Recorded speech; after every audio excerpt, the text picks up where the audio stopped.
गुरु प्यारे सात संगत जी, बड़े प्यार और सत्कार से कहना जी, धन निरंकार जी। सात संगत जी, दासी आप सभी के बीच एक विचार लेकर आई है। सात संगत जी, आशा है प्रवान करेंगे।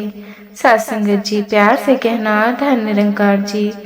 सात संगत जी, क्या कभी आपके साथ ऐसा हुआ है कि सात संगत हम सत्संग से होकर आते हैं, मन में बड़ी शांति होती है, सतगुरु के वचनों का रस कानों में गूंज रहा होता है सात संगत, लेकिन घर की दहलीज पार करते ही कोई छोटी सी बात होती है और सारा ज्ञान, सारी शांति एक पल में गायब हो जाती है।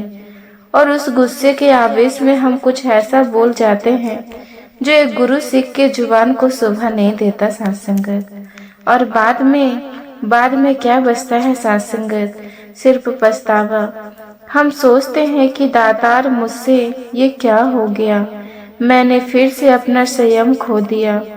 जी हाँ सात संगत, हम सब जानते हैं कि सतगुरु हमें सहनशीलता का पाठ पढ़ाते हैं, है ना। वो हमें ठंड रहने की सात संगत शिक्षा देते हैं। लेकिन सवाल यह है कि जब खून खौलता है, जब अहंकार चोट खाता है, तो उस वक्त सात संगत उन वचनों को लागू कैसे करें? अक्सर हम सोचते हैं कि फला इंसान ने मुझे गुस्सा दिलाया, लेकिन क्या एक गुरु सिख के तौर पर ये सोचना सही है? क्या रिमोट कंट्रोल हमारे हाथ में या फिर दुनिया के हाथ में है सात संगत? सोचिए, अगर आपके पास एक ऐसी शक्ति आ जाए जिससे कोई आपको कितना भी उकसाए, आप शांत रह सके। जैसे समुद्र की गहराई में तूफान का कोई असर नहीं होता है ना, वैसे ही बाहर से आपको कोई कितना भी गुस्सा क्यों न दिला दे, भीतर से आप शांत ही रहें सात संगत। आज मैं आपको गुस्सा को दबाना नहीं सिखाऊंगा सात संगत। सात संगत जी, क्योंकि दबाया हुआ गुस्सा और भी खतरनाक होता है। आज हम गुस्से के जड़ को ही काट देंगे। और इस सत्संग के बिल्कुल अंत में सात संगत, मैं आपको एक ऐसी गुप्त विधि, सीक्रेट सत्संग टेक्निक बताऊंगी जिसका इस्तेमाल प्राचीन काल में बड़े बड़े ऋषि मुनि सब करते थे सात संगत। तब सात संगत जी उन्हें अपने तपोबल को बढ़ाना होता था सात संगत।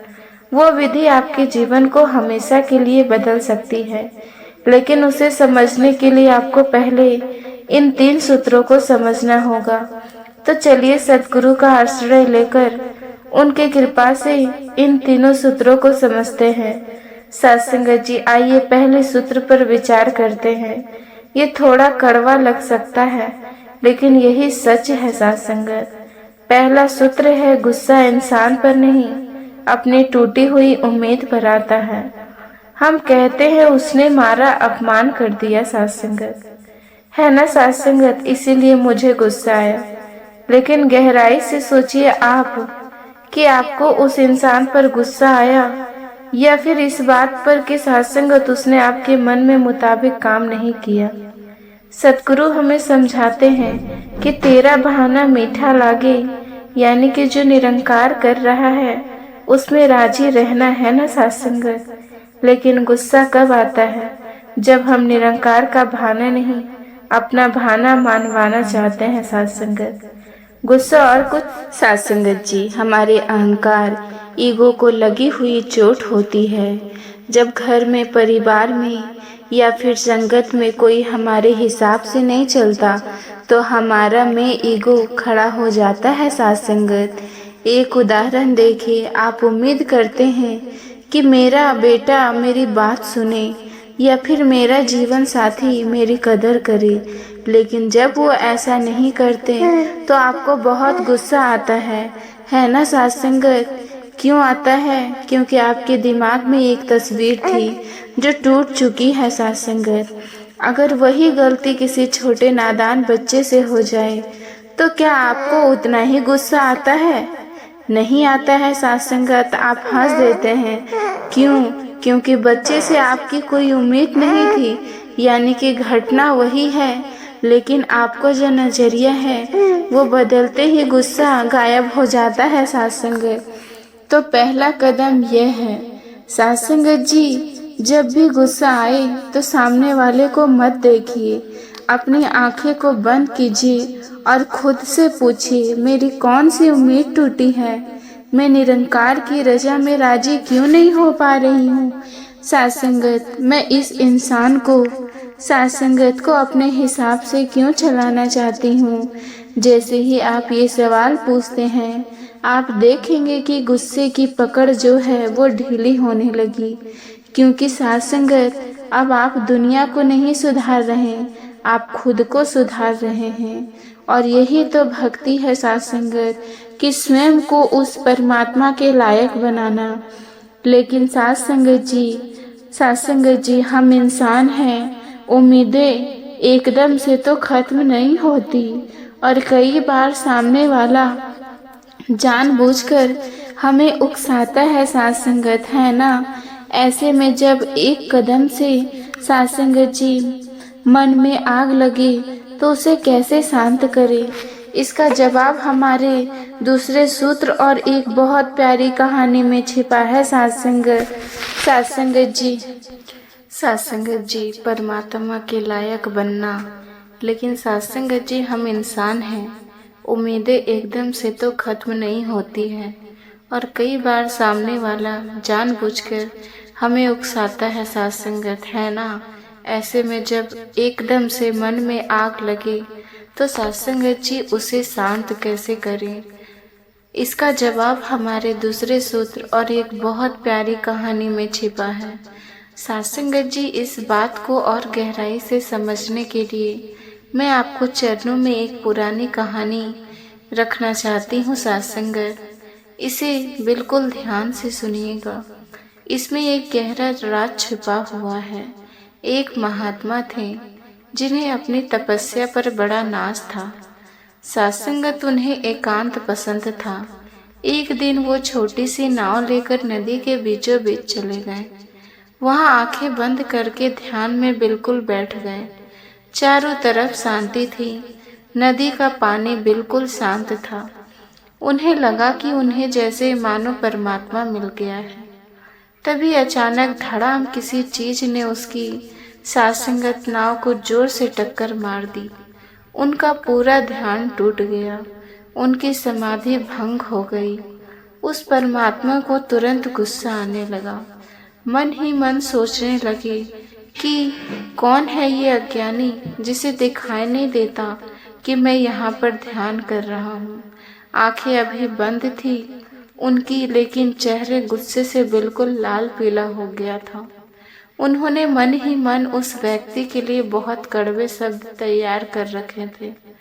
और जैसे ही सात्संगत उन्होंने अपनी आंखें खोली और दूसरी नाव की तरफ देखा तो वो हैरान रह गए सात्संगत।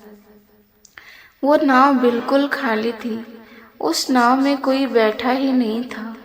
वो नाव रस्सी खुलने के कारण हवा और पानी के बहाव से अपने आप बहती हुई आ गई थी और उनकी नाव से टकरा गई थी सात्संगत।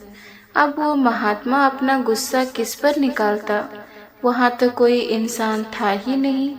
सात्संगत जी, उस पल में उसका सारा गुस्सा पानी के बुलबुले की तरफ फूट गया।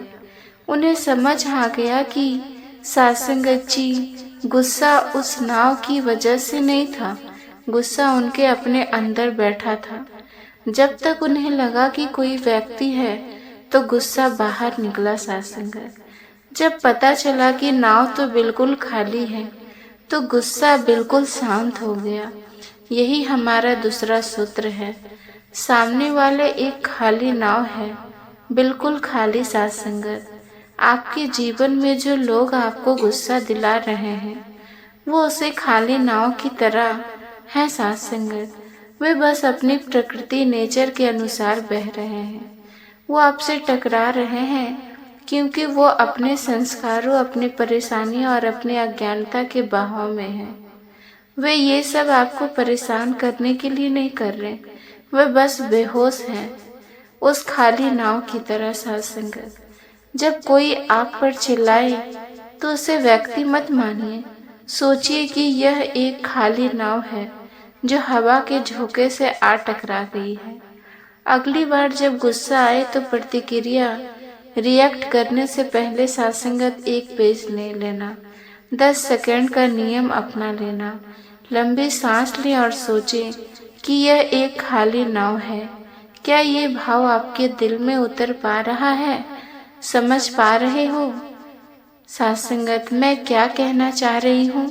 कहानी सुनना बड़ा आसान है, लेकिन जब असल जिंदगी में कोई भरी संगत में अपमान कर दे तो बर्दाश्त करना तो बड़ा मुश्किल हो जाता है। सत्संगत, उस वक्त खाली नाव याद भी नहीं आती। सत्संगत, इसीलिए अब हम उस तीसरे और महत्वपूर्ण सूत्र की ओर बढ़ रहे हैं। सत्संगत, जो हमारी ऊर्जा को बदलने का काम करेगा। और याद है ना सत्संगत, सत्संग के अंत में वो गुप्त विधि भी मैं आपको बताऊंगी। इसीलिए सत्संगत, हम सब अपने गहरी बात करते हैं। तीसरा सूत्र है, गुस्से की आग को सेवा और सिमरन की शक्ति में बदल दो। अक्सर आध्यात्मिक लोग कहते हैं गुस्सा मत करो, गुस्सा बुरा है। लेकिन मनोविज्ञान और अध्यात्म कहता है कि गुस्सा बुरा नहीं, गुस्सा केवल ऊर्जा या फिर एनर्जी है। ये वही ऊर्जा है जिसे आप प्यार करते हैं, जिससे आप काम करते हैं, जिससे आप दुनिया बदल सकते हैं। ये वही ऊर्जा है। सत्संगत, सद्गुरु हमें समझाते हैं कि ऊर्जा को नष्ट नहीं किया जा सकता, उसे केवल परिवर्तन किया जा सकता है, बदला जा सकता है। जब गुस्सा आए तो उसे दबाना नहीं है और ना ही उसे दूसरे पर फेंकना है। सत्संगत, तो सत्संगत फिर क्या करना है? उसे एवरेज करना है। उसे देखें, जैसे ही आपको गुस्सा आए अपने शरीर के अंदर झांकिए।